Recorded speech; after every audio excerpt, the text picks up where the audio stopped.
Companiile pun mare presiune pe vânzători. Ei trebuie să demonstreze o pâlnie de vânzări plină cu oportunități generoase sau sunt concediați. Asta creează condițiile perfecte pentru practica umflării artificiale a prognozei de vânzări.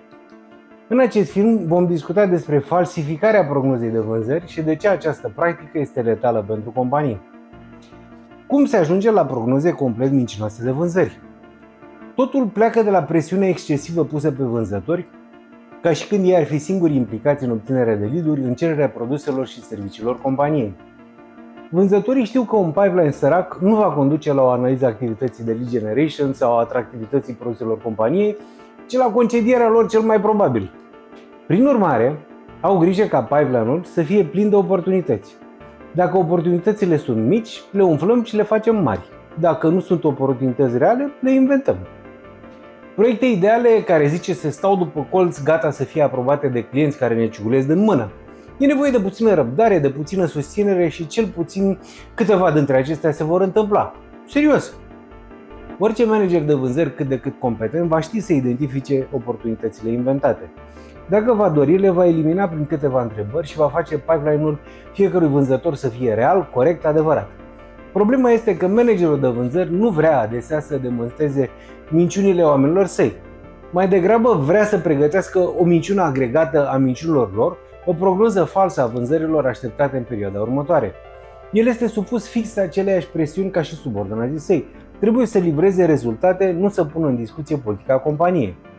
Dacă livrează o minciună acceptabilă pentru șefii săi, câștigă timp și poate se întâmplă o minune și reușește totuși să livreze cifra de vânzări planificată.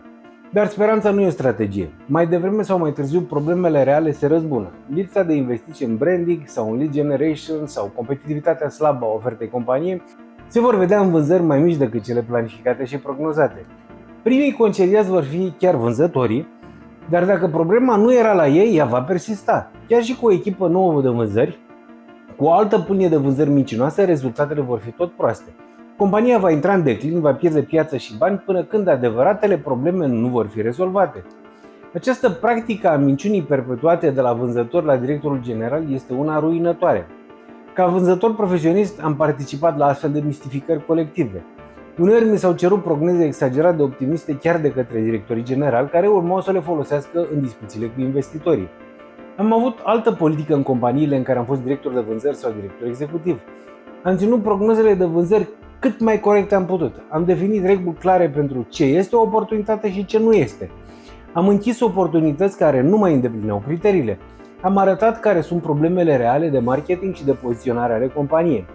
Sunt sigur că am fost concediat pentru această abordare radical sinceră cel puțin o dată, dar nu-mi pare rău. Să lucrezi cu prognoze falsificate este ca și când ai naviga folosind cărți mincinoase. Mai devreme sau mai târziu, drumul ți se va înfunda. Spune adevărul! Este greu și uneori vei fi pedepsit pentru asta, dar este calea corectă de urmat. Dacă încă nu te-ai abonat la canalul meu, acum ar fi un moment bun să o faci pentru că acest film se încheie aici.